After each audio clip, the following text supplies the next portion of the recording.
Greetings and salutations, ladies and gentlemen. This is Eric Lima, and you're watching. I am here to present to you the 697th episode of my YouTube show, Berlin, simply now known as TPL. Hope you enjoying your 2017 so far. Well, we finally conquered the first week of 2016. A weekend snowstorm kind of marred plans, but that's all said. In fact, it's been beautiful outside today, over 50 degrees, and a lot of snow that we had over the weekend is melting away, which is a good thing thanks to the rain this morning and thanks to the bright and beautiful sun. Before we get going on what a subject we want to talk about, like I said, I'll continue my Road to 40 saga. Um, I picked this up today. Power Rangers Dino Charge over at FYE. So actually, Power Rangers Dino Supercharge Roar, the first 10 episodes of the show, and they're coming out with the final 10 on DVD. I'm trying to get every single Power Rangers DVD, so I got every episode. And just remind you, a week from this Saturday, Ninja Steel coming. Hey, I'm a kid at heart. What do you expect? I'm maybe turning 40 in March, but I'm still a kid at heart. So this is really cool. I suggest go watch it. If you're a Ranger fan like myself. Well, let's get back to the business now. Speaking of turning 40, as you know, this March I'm turning 40 years old. I 40 years old. I decided to go back in time and find out my top 10 personal favorite things from the 80s, since that was basically where my life began.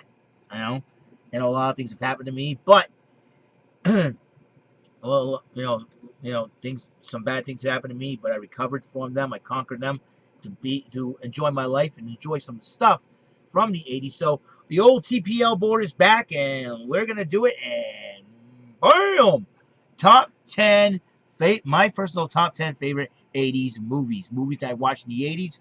Honorable mention is Batman. Batman with Michael Keaton and Jack Nicholson as the Joker. It was a good movie. I love the old school 60s Batman with Adam West, Burt Ward. I thought it was very campy and good. But this Batman was a little bit more on the serious side with the birth of the Joker and everything else. And Jack Nicholson played an excellent job playing the Joker. Michael Keaton as Batman, yeah, a little bit. Kim Basinger was in that movie, and I thought it was really cool. Now, let's get down to the top 10 lists. All right, number 10, Crocodile Dundee. I love the movie. I've learned some Australian talk. I talk like Australian like this, mate. Didgeridoo and all the dingoes and all that. And I like the word walkabout. You go and walkabout. Find out what walkabout is. And go walkabout a tree. And that probably had the gimmick of Jack, and that's where it came from. I heard about, I learned a lot from Australia watching that movie, but no offense to my any Australian fans of my show out there, but I love Australia. I'll probably avoid all the poisonous insects that you guys have up there, but I think it's summer down there in Australia. I'll move to Australia, mate. I hate the snow. Something like that. All right, number 9, Twins. I first saw this movie at a former youth leader's house back in '88. My father had a friend. Him and my father, we've been friends. They've been friends for years before they started coming to the church and all that. And he became when our first youth leader left for college. This youth leader stepped in and invited us over his house one day, some of the youth group over the house one day, and we'll watch this movie Twins. And there was a scene. The movie starred Arnold Schwarzenegger and Danny DeVito and Kelly Preston. Arnold Schwarzenegger singing Yakety Yak on the plane, and one of my friends was sitting there. He started busting out laughing. That's how funny the movie was, and he started cracking up. I could not stop laughing. It was the funniest scene ever. Yakety Yak, don't talk back. And I have the movie on DVD. All right. Number 8, Transformers, the movie. That's where the birth of Rodimus Prime began. It was really cool, and Megatron became Galvatron, and then that's where I think the 3rd season of Transformers cartoon started there. Excuse me. So it was a really cool movie.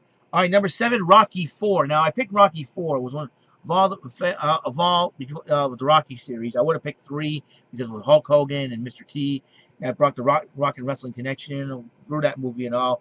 But Rocky 4 I liked because talking about standing up for our country and all that, and how and how a country had changed.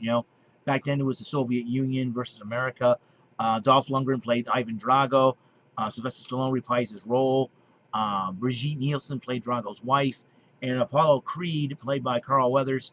And it was something that it was a heck of a movie. It was at the same time Rocky once again had to play the underdog and all that, and I think he had to give up his title to fight Drago. I think in the movie, so I think that was a little tough part on them.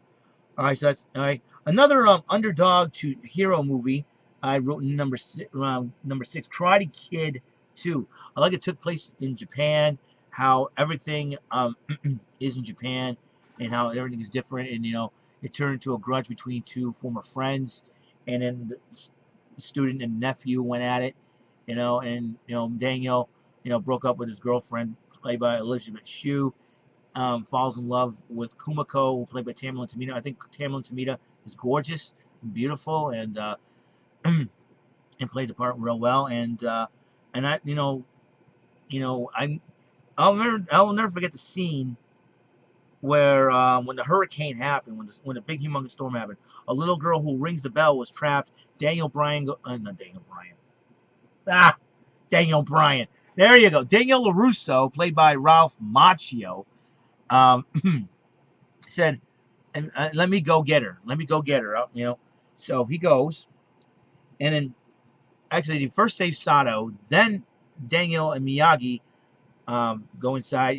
After they save Sato, and then Daniel LaRusso said, "I'm gonna go help the girl." So he goes and helps the girl. Sato tells his nephew Chozan, "Go help." He can't. And so Sato goes. Mr. Miyagi wanted to go. Sato goes, "Let me go." And then Sato and Miyagi became good friends in the end. It was really cool. Daniel LaRusso defeated Chozan, saves the girl. It was a really cool movie. I liked Karate Kid. And Peter Cetera with "The Glory of Love." I love that song. That should be one of my honorable mentions in the top 10 80s songs. All right, number 5. This was a first. Who Framed Roger Rabbit? It mixed live action with cartoons, and for the very first time, like every cartoon from Warner Brothers and Disney were involved. They worked. Back then, there was no royalty issues and all that, for copyright issues, all that. Everybody worked together on this movie. It was Big Bob Hoskins, who actually is British. I thought he was from Brooklyn, New York, but I realized he played Eddie Valiant. You got Charles Fleischer, who was Carvelli in Welcome Back, Kotter, played Roger Rabbit. Christopher Lloyd played the villainous Judge Doom. And you got Jessica Rabbit. Mean I say more about Jessica Rabbit? No, I do not. In fact, if I had a woman that looks like Jessica Rabbit, I'd be like, Lord, what am I going to do? So that makes Who Framed Roger Rabbit one of my favorite movies ever. A mixture of live action and cartoons. I thought it was a really funny movie. I have the movie on DVD. All right, number 4, Police Academy. 2 of my favorites, Part 3 and Part 4. Me and my friend Stephen Horn, we usually watch the movie. We usually quote lines from this movie. Police Academy, Steve Guttenberg. Michael Winslow is one of my favorite characters. He does the sound effects. You got Leslie Easterbrook, another hottie in the 80s. Plays Callahan. You got Marion Ramsey plays Hooks. And you got, my favorite 2 characters are Jones, played by Michael Winslow, and Tackleberry, played by the late David Groff. So, right. And Zed, played by Bobcat Goldthwait. Those 3 guys were my favorites in Police Academy. Number 3, Back to the Futures 1 and 2, as I like, I'll tell you, Christopher Lloyd, Michael J. Fox. That movie put Michael J. Fox's name on the map after Family Ties, of course. Tom Wilson as Biff Tannen. My favorite line in that movie, "Once you just make like a tree and get out of here." It was just hilarious and didn't get the joke. And then, I said last year when I visited the Family Fun Festival, they had the DeLorean. They had statues of Marty McFly and Dr. Emmett Brown. I took pictures. It was really, really cool. And I think one day I'll let you do time travel, going back to the 80s, my glory days, and just destroy the machine to stay there. I think that's what I would do. Visit a Dartmouth Mall and find some way to get Wi-Fi and post pics on Facebook and all that. And I don't know.